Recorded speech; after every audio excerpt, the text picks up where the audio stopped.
buenas noches a todos. Gracias por estar de vuelta en De Todo y Nada con los doctores. Ya nos tocaba grabar. Estábamos un poco ausentes, pero estamos de vuelta y traemos un tema bastante interesante, un tema muy controversial y un tema que tiene muchos años en todo el mundo, pues repitiendo, controversial porque hay muchos países en los que ya se ha legalizado, otros países en los que todavía es un crimen.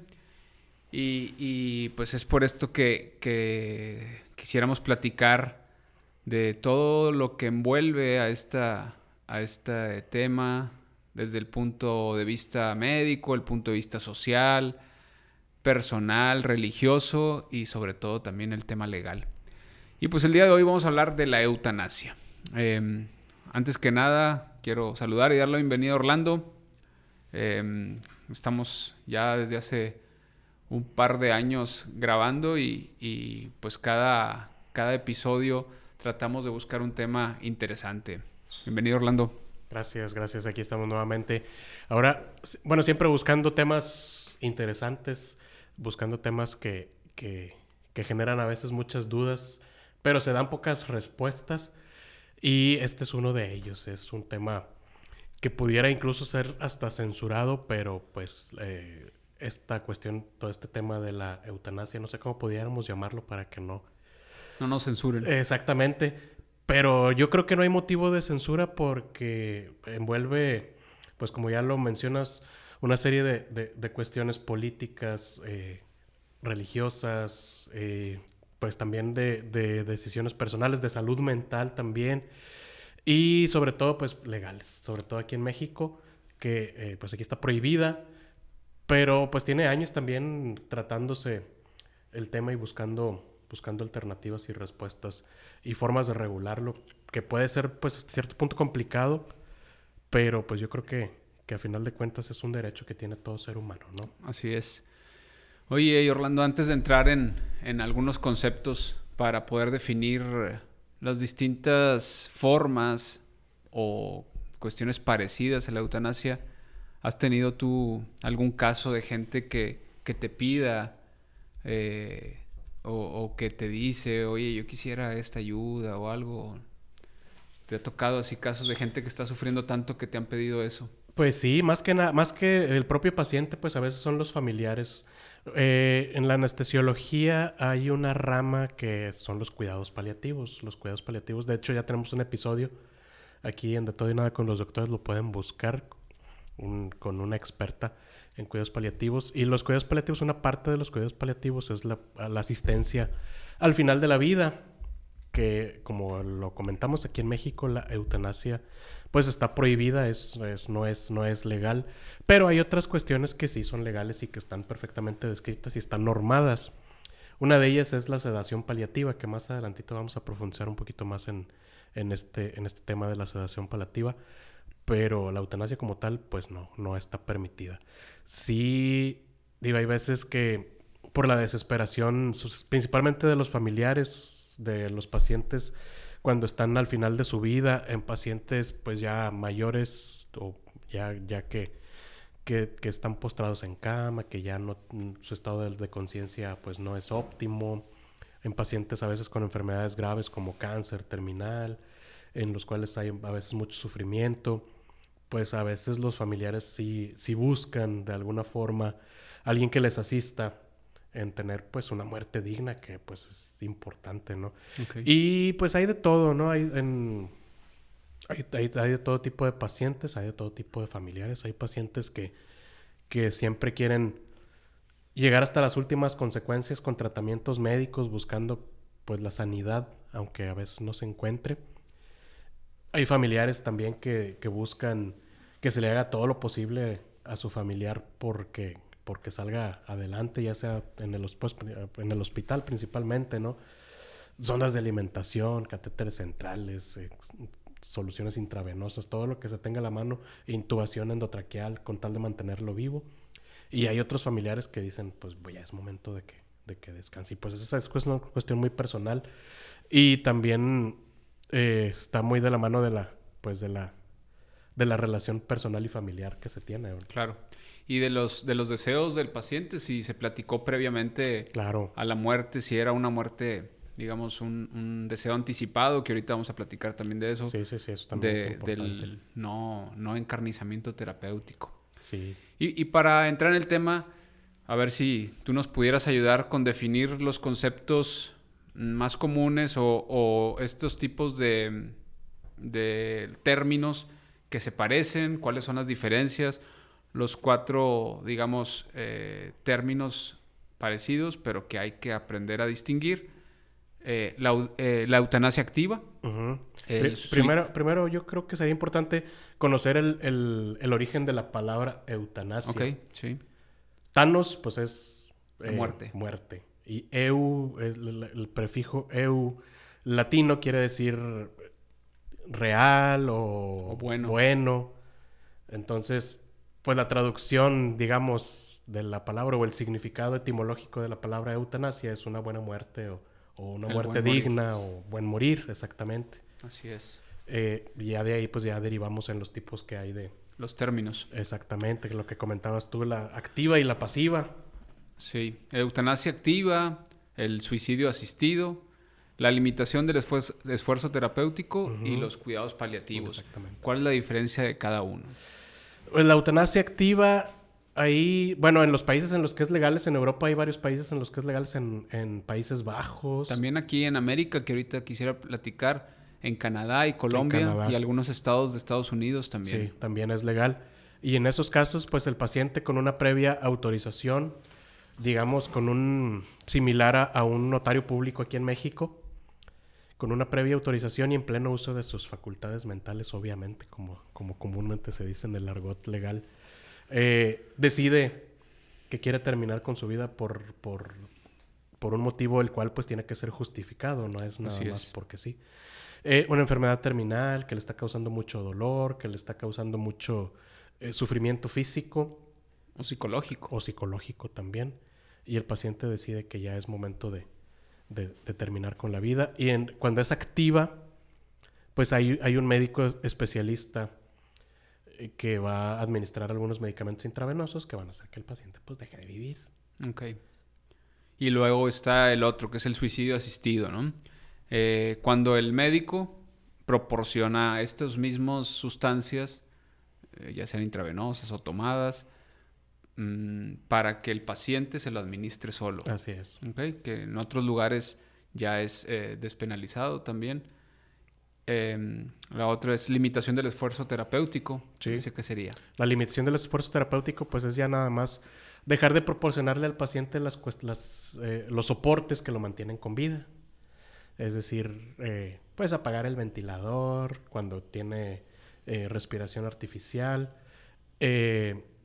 o dejar de darle el tratamiento que lo mantiene con vida. En algunos pacientes graves se administran intravenosamente medicamentos que son que ayudan a mantener el corazón funcionando, a mantener la presión arterial, y si se le van retirando gradualmente, pues obviamente el corazón va a empezar a latir de forma anormal o disfuncional, o va a empezar a latir más lento, la presión arterial va a empezar a disminuir hasta que pues el paciente deja de vivir.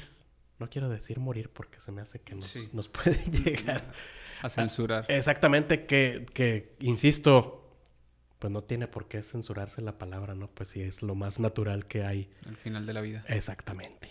Pero vamos a manejarlo así como dejar de vivir. Dejar de vivir. Y finalmente los cuidados paliativos, que hace rato nos platicabas, pero otra vez nos puedes definir el concepto que son. Sí, los cuidados paliativos pues es buscar el bienestar del paciente, no precisamente al final de la vida, sino durante todo el proceso de, digamos, una enfermedad potencialmente mortal, como el cáncer o como el SIDA ya en etapas avanzadas. Pero principalmente el cáncer o en pacientes ya mayores. Pero es acompañar al paciente en todo el proceso, desde que se lo diagnostican, desde que está en tratamiento, desde que los resultados del tratamiento hasta, en caso de que sea una enfermedad terminal, pues llevar también todo ese proceso de la enfermedad terminal. Y aquí es cuando, bueno, en muchos casos, no precisamente en estos, pero en los cuidados paliativos es donde entra la sedación paliativa. Ok. Muy bien, pues con estos conceptos podemos adentrarnos un poquito más en todas las implicaciones de este tipo de, pues lo pudiéramos llamar tratamiento o decisión para que pues, finalmente toma el paciente, ¿verdad? Y las implicaciones hay que dividirlas, yo creo que por los ejes. Lo podemos juntar en las implicaciones médicas y bioéticas, las implicaciones legales y geográficas, y las implicaciones sociales y culturales, que yo creo que esas son una de las principales de por qué hay países en los que sí se ha legalizado y por qué países que siguen penalizando este tipo de decisiones o tratamientos. Sí, porque pues hay muchos países en los que sí se castiga con cárcel. Así es.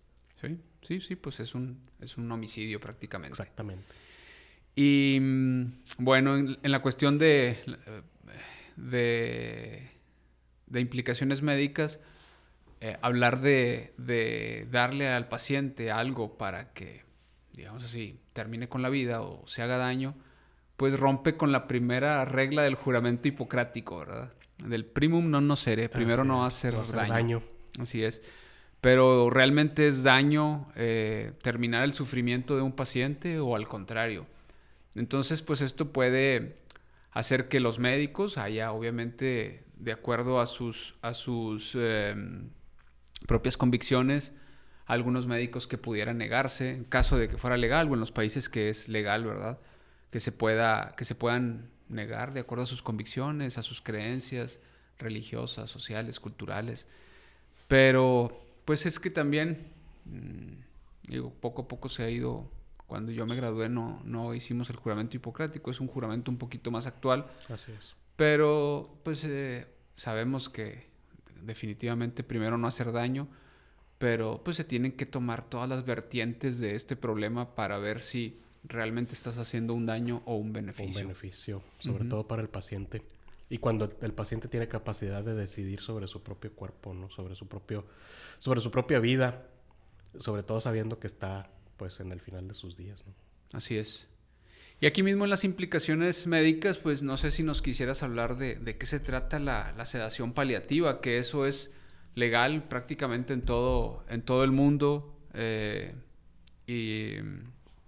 y cómo se diferencia la sedación paliativa de una sedación o dosis para dejar de vivir. Sí, claro. Bueno, ya lo hablamos sobre la eutanasia, es la administración de medicamentos, porque si hablamos de sustancias, pues pueden ser mil cosas, ¿no? Pero sí, son fármacos lo que se administra en los países en los cuales es legal. Se administran fármacos intravenosos que hacen que el paciente pues deje de vivir. La sedación paliativa, que es, sí está legalizada, es legal aquí en México, está normada y se puede hacer, claro que sí se puede hacer. Consiste en administrar al paciente, ya sea intravenosamente o por vía oral, medicamentos que van a disminuir considerable su sufrimiento, pero sin causarle la pérdida de la vida.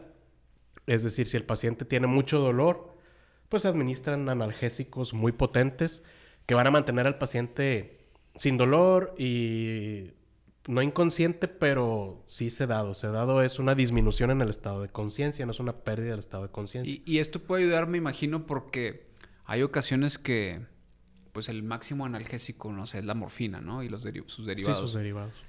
Y hay veces que ya ni eso es suficiente. Exactamente. Sí hay medicamentos más potentes que la morfina, pero se pueden hacer combinaciones de sedantes. Hay veces que los pacientes por el mismo dolor tienen mucha agitación, sí, mucha a lo que voy es que a veces ya es necesario no solo los analgésicos, sino también sedar al paciente. Sedar al paciente con otros fármacos. Pasa también, me parece que en los pacientes quemados, ¿no? Que tienen tanto dolor que a veces hay que sedarlos, anestesiarlos por completo y mantenerlos así. Así es. Pero eso no es una sedación paliativa, es una sedación terapéutica. Es diferente. Muy bien. La sedación paliativa, pues se sabe que el paciente tiene un alto riesgo ya de perder la vida en las próximas horas o en los próximos días.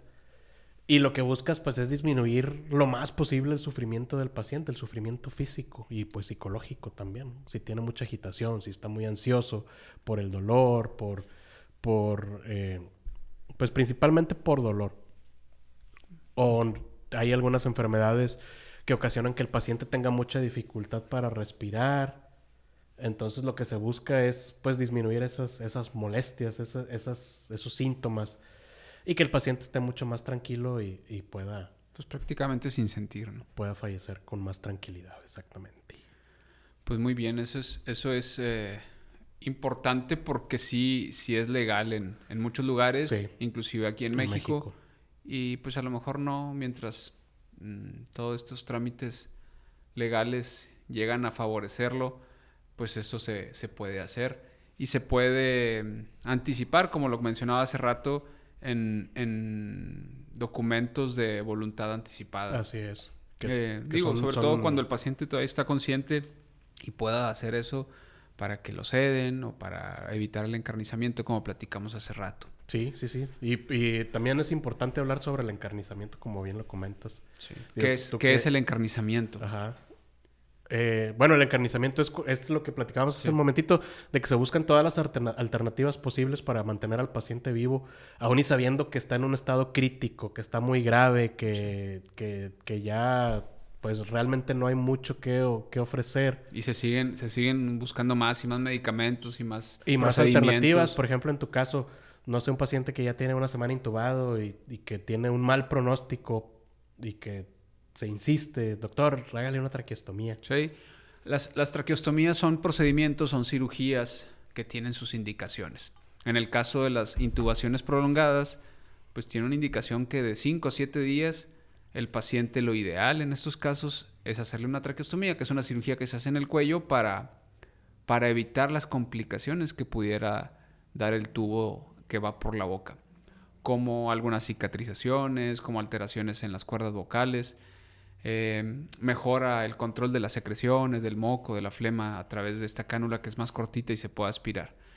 Sin embargo, hay ocasiones que se pide hacer la traqueostomía en un paciente que sabemos o que saben los médicos de terapia intensiva o sus médicos tratantes o los familiares inclusive, ya está a horas o a días de morir o de dejar de vivir, perdón.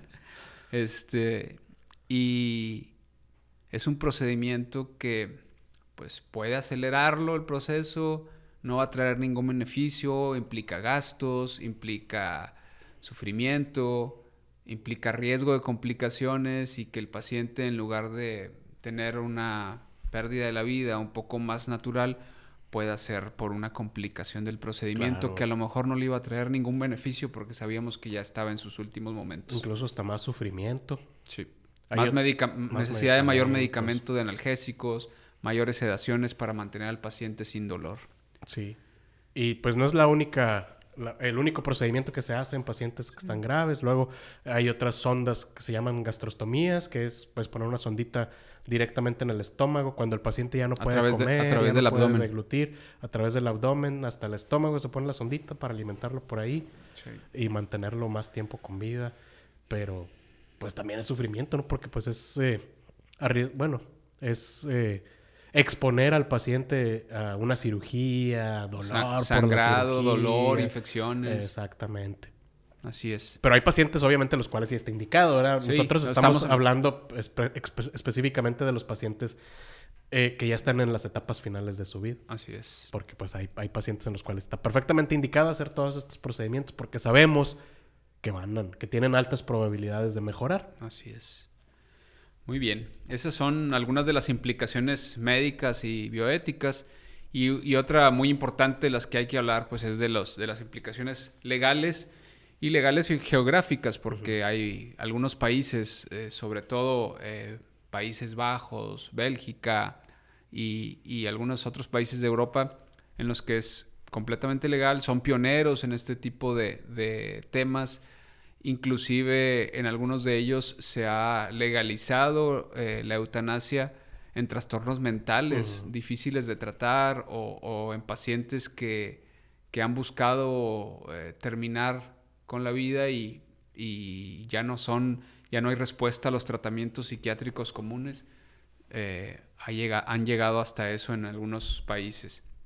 Hay otros países, principalmente obviamente en América, la mayoría de los países latinoamericanos, pues que no hay legalización de estos temas. En Canadá sí, y en algunos estados de Estados Unidos. En Canadá hay un programa que se llama MAID, que significa... ahorita les digo qué significa. Ahorita lo busqué.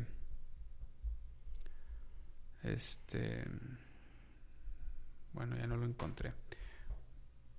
Sí, aquí lo tengo. El programa MAID, que significa Medical Assistance in Dying. Y es un programa que fue legalizado desde el 2016 y se han ido agregando cosas de acuerdo a juicios que se hacen por pacientes que quieren por otro tipo de enfermedades, en otro tipo de padecimientos. Entonces se han ido haciendo cambios. Y otro de los países que también pues ya se legalizó aquí en América es Colombia. Y en Colombia, más que una iniciativa por Congreso, fue una iniciativa por juicios, por jurisprudencia. Entonces empezó a haber cambios por los jueces que ordenaron que se podía. Entonces empezó a haber este tipo de legalización y se ha ido agregando también cambios en las leyes, pero es completamente legal en todo Colombia. Y en Estados Unidos algunos estados. Y yo creo que en la gran parte de Latinoamérica, incluyendo a México, pues uno de los principales problemas son las creencias religiosas y culturales.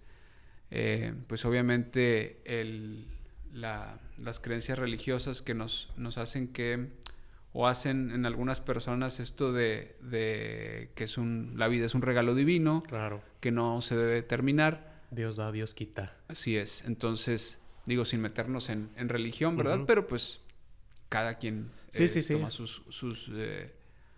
sus decisiones, eso creo yo, y la cuestión legal debería de separarse por completo de la cuestión religiosa.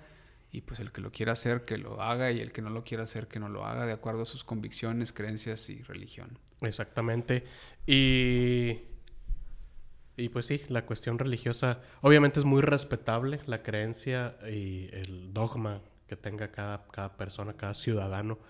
Y obviamente aquí, como en la mayoría de los temas que debatimos o que platicamos, pues no buscamos imponer una idea, solamente buscamos informar y platicar los pros, los contras, los mitos, las leyendas, las creencias, las implicaciones. Y sí, bueno, la cuestión religiosa en México es un tema muy fuerte. Lo legal, pues obviamente también. Yo creo que es un motivo de los cuales, por los cuales no se ha llegado a un acuerdo unánime. Y a veces creo yo también que es uno de los temas, aparte de lo religioso, es que la gente piensa de que pues ahorita va a ser para enfermos terminales, pero al rato... Sí. Cualquier persona va a querer. Va a querer, sí, o inclusive los familiares van a presionar a alguien para dejarlo de cuidar, por ejemplo, a un adulto mayor que ya no se pueden hacer cargo, que les cuesta, o X situación, como que se podría malutilizar claro. Este tipo de tratamientos. Pero precisamente por eso, en los países en los cuales es legal, está perfectamente protocolizado y regularizado y no es así como que, pues yo ya quiero dejar de vivir y pues ponme algo ya para terminar con mi vida. No, sí, no se tiene que es todo un proceso, no es nada más tomar la decisión y ya. Se tiene que evaluar. Y pues en México pues es lo que se debería de hacer también.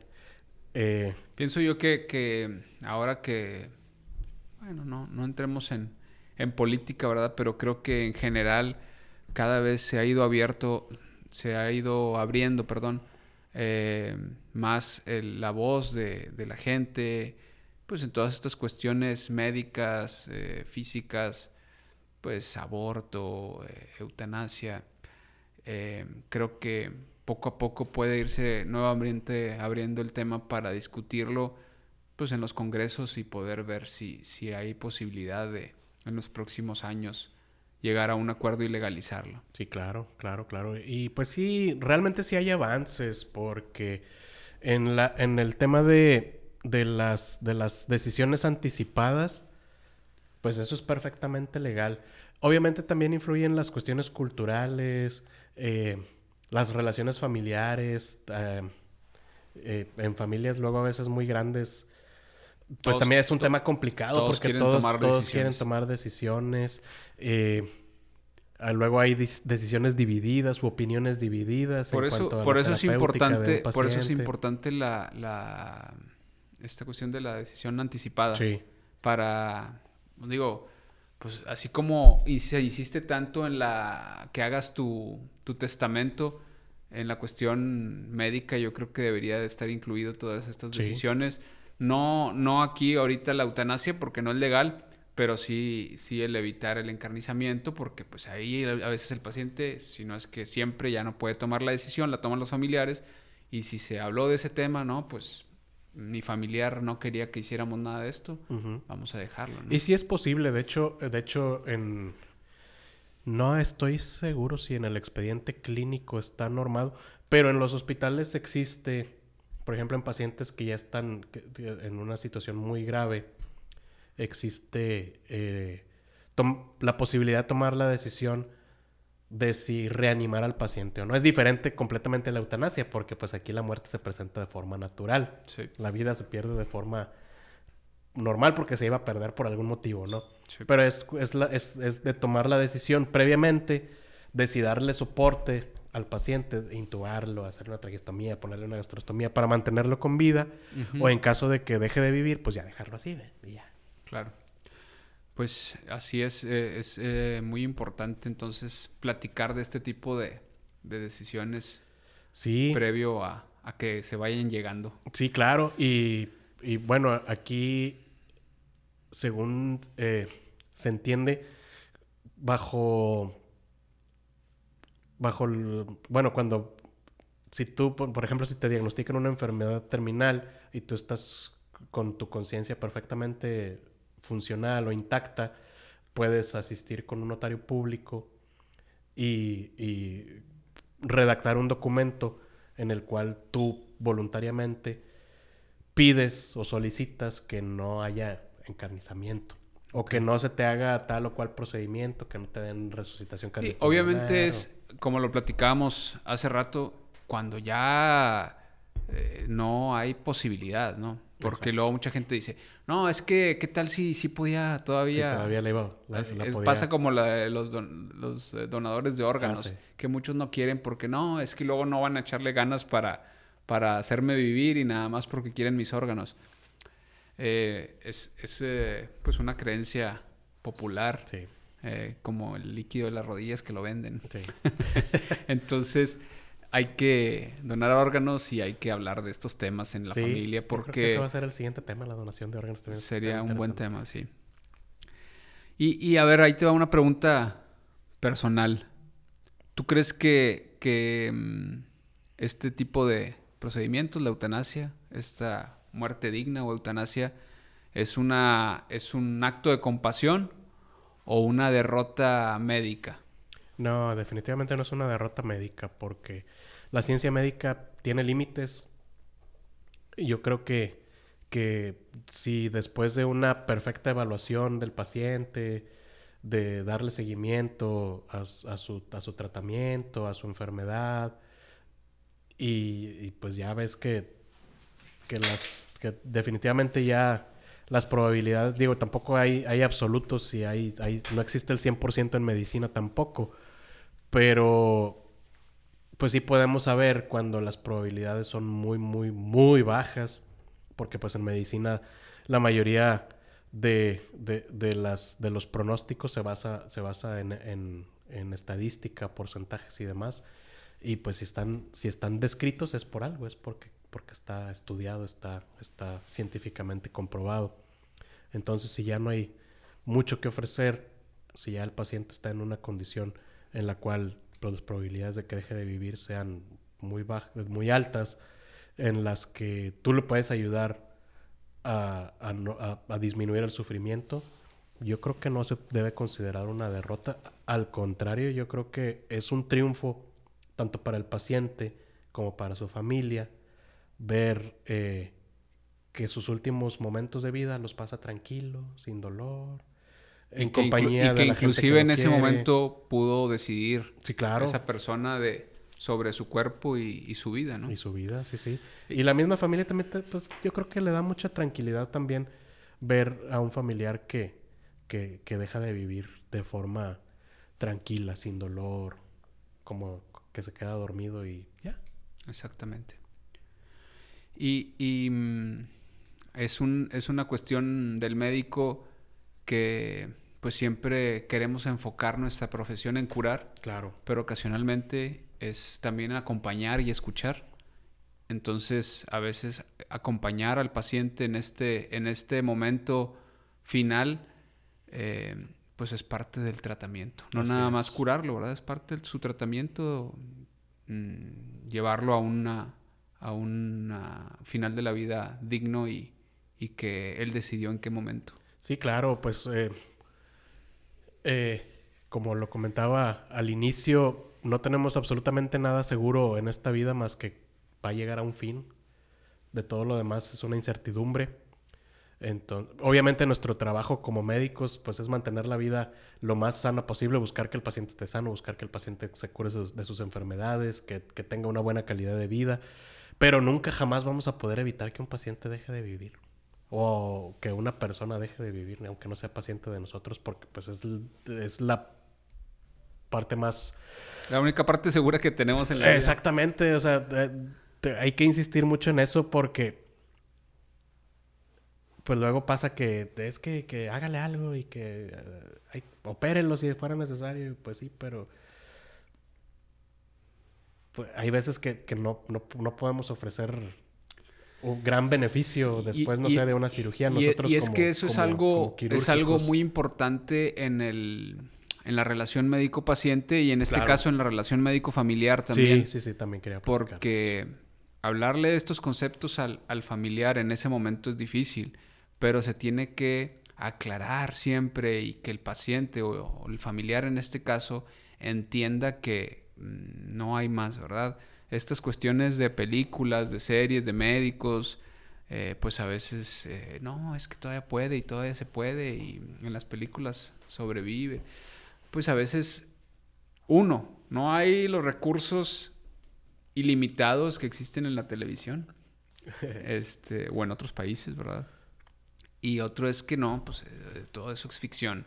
Y es importante aclararlo con los familiares y explicarles que no hay más por hacer, que todo lo que se haga son gastos, es sufrimiento, son posibilidad de complicaciones y que el final de la vida sea diferente a como pudo haber sido, con mayor sufrimiento del que pudo haber llevado el paciente. Claro, y bueno, pues eso es también, volviendo al tema de la voluntad anticipada, que aquí en México sí es legal cuando un paciente no acepta procedimientos innecesarios. Y bueno, yo en este momento, al menos en este momento de mi vida, yo podría decir que si yo fuera el paciente y no tuviera oportunidad de sobrevivir a tal o cual padecimiento, si estoy sufriendo mucho dolor, si estoy sufriendo mucha ansiedad, mucha incertidumbre, yo sí elegiría no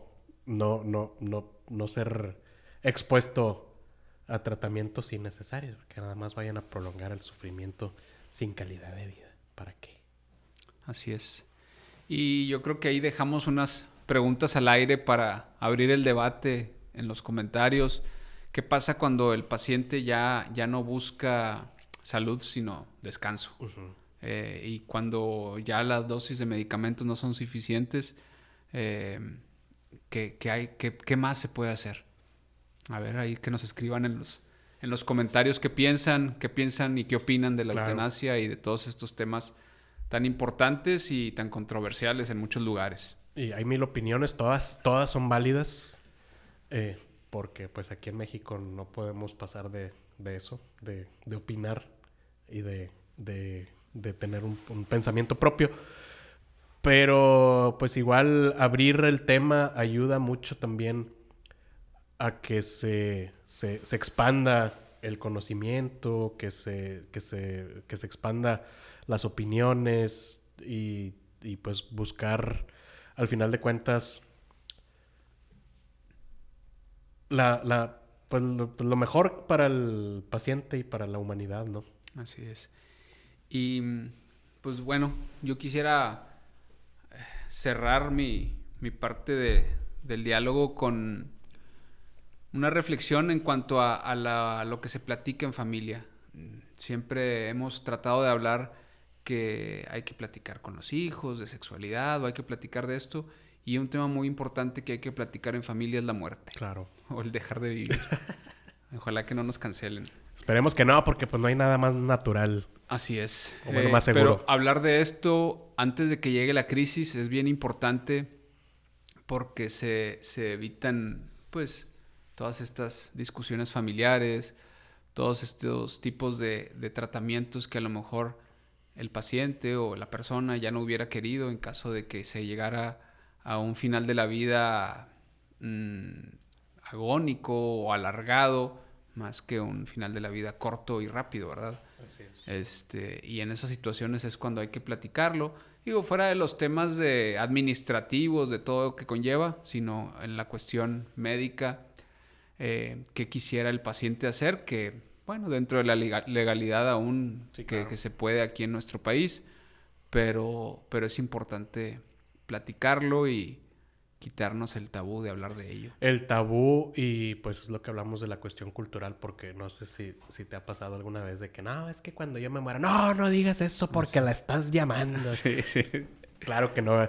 Yo creo que estoy muy de acuerdo contigo en que son temas que se deben de compartir y hablar y externar las decisiones, ¿no? Yo creo que también en muchos círculos aquí en nuestro país ya es más abierto. Por ejemplo, cuando la gente dice, pues es que yo quiero que cuando me muera, que me cremen. No, a mí no me cremen. A mí entiérrenme en el panteón con, no sé, con mi tío, mi papá, mi mamá, mi abuelito, lo que sea. Sí.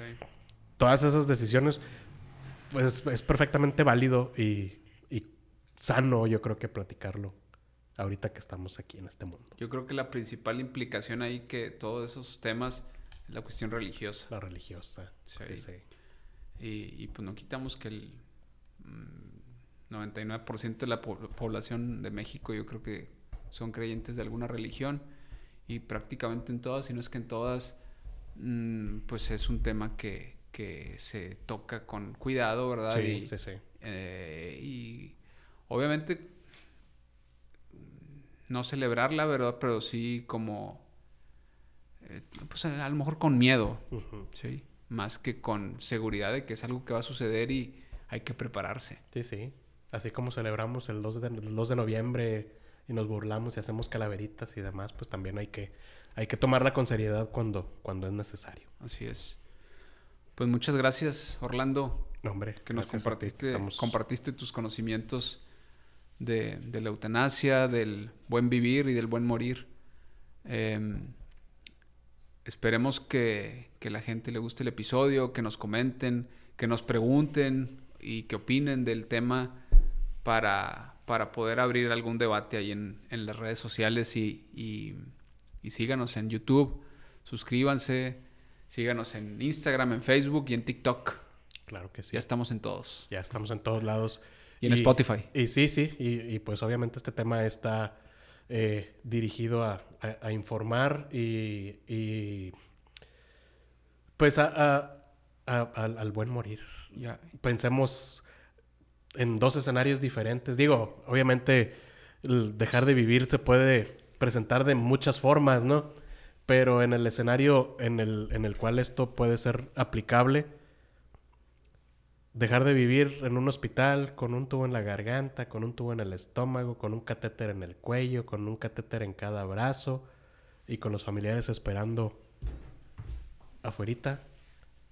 O dejar de vivir en tu casa, tranquilo, sin dolor, con tus familiares ahí cerquita. Sí. ¿Qué se desea? ¿Qué es prefieren? mejor? ¿Qué prefiere? Muy bien. Pues con esto cerramos. Nos vemos en el siguiente episodio. Esperemos que sea de su agrado y por aquí nos seguimos viendo. Muchas gracias. Y no nos cancelen. Ojalá Gracias, que no. Luis. Gracias. Nos vemos pronto. Hasta luego. Bye.